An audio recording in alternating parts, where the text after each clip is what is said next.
Cordless cordless কই microphone দাও। ওকে আপনার নাম ইয়ারুন্নেছা ইয়ার রহমান কে ইয়ারুন্নেছা ও আচ্ছা ইয়ারুন নেসা আর কি মানে আপনি গত 1 মাস কি এমন হয়েছে যে আপনি হাসতে ভুলে গিয়েছিলেন আমি ইন্টারমিডিয়েট ফোর্থ ইয়ারে পড়তাম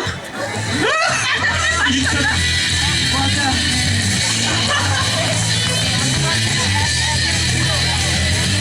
আমি এসএসসি 3rd ইয়ারে গিয়ে পাশ করছি আর ও ইন্টার 4th ইয়ারে গিয়ে পাশ করলো ভালো ছিল। ওর থেকে কেউ খুশি এই এডুকেশন বোর্ডে কেউ হয়েছে বলে আমার সাধারণত জানা নাই কি মেয়ে? ভাইয়া, ভুল বুঝছেন। আমি ইন্টারমিডিয়েট 2 বছরই পাস করছি তাইলে? দেন অ্যাডমিশন 3rd ইয়ার 4th ইয়ার অ্যাডমিশন ওই হইলো ও। 2-4 বছর সমস্যা কি ইন্টারই তো হ্যাঁ না পাস করে নাই তো কি হয়েছে? আমি না একবার ফেল করছি সমস্যা নাই ওই একই একই মিল আছে, মিল আছে। আর বাসা কথা আপনার নওগাঁ নওগাঁ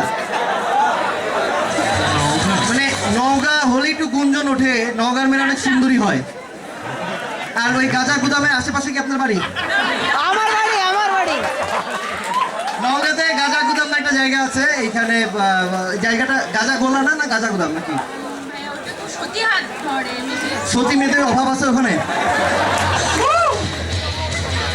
ওকে ঠিক আছে থ্যাংক ইউ ওর জন্য ছোট্ট একটা গিফট আমরা আসলে এটাই চাই যে আমরা হাসতে ভুলে যাই এত বেশি টেনশন করি এত বেশি মানসিক টেনশন থাকে আমাদের গার্লফ্রেন্ডকে নিয়ে টেনশন বয়ফ্রেন্ডকে নিয়ে টেনশন সবাইকে নিয়ে টেনশন সো সেই জায়গা থেকে যে মানুষ একটু এসে যে আমাদের এখানে এন্টারটেইন হয় একটু হাসে এটাই হচ্ছে আমাদের সব থেকে বড় পাওয়া তো জোরে একটা হাততালি হবে এর জন্য ওকে থ্যাংক ইউ আর এই পর্যায়ে ডেকে নিচ্ছি আরো একজনকে আমাদের রয়েছে সম্রাট